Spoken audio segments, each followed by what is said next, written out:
The stray dog hadn't eaten in days. I couldn't just walk by, so I tossed him a cracker. After wolfing it down, the little guy latched onto me and followed me all the way into the military camp, essentially enlisting himself. Platoon, attention! Stubby was incredibly sharp, and the commanding officer made an exception to let him stay. He trained alongside me every single day. Completely unfazed by gunfire, even the commander couldn't help but praise his bravery. One day, when a general came to inspect the camp, he happened to run into Stubby. This is an army base, not a petting zoo. Whose dog is this?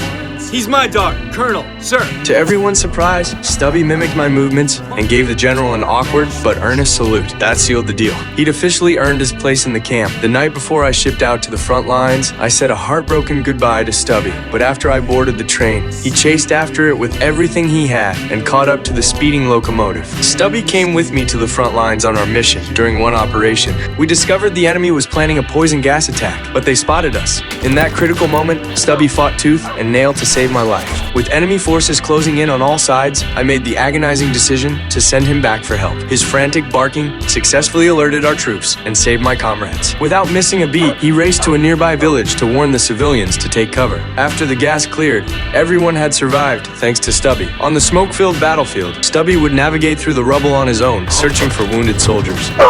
Using smoke grenades as cover, he successfully pulled injured men back from death's door. One day, a grenade was suddenly thrown into our trench. Without hesitation, Stubby grabbed it in his mouth and bolted out. The explosion left him severely wounded, and he was quickly sent back to the rear camp for treatment. Without Stubby by my side, I couldn't focus on fighting. I was constantly worried about him. Consumed with anxiety, I caught a cold that left me weaker by the day, though my thoughts never strayed from my little dog. As if hearing my silent call, Stubby, still not fully recovered, ran off on his own to find me. But halfway there, his injuries and exhaustion caught up with him, and he collapsed. In a daze, he seemed to remember I was waiting for him, and through sheer willpower, he struggled back to his feet. Just as my condition became critical, Stubby stumbled to my side. With Stubby there, my health miraculously improved. Once he'd healed and returned to the battlefield, Stubby was even more formidable. His keen sense of smell picked up something unusual, and following the scent, he managed to capture an enemy spy. To honor Stubby's heroic actions, the military awarded him the rank of sergeant. This little guy had become the most extraordinary legend in the entire camp.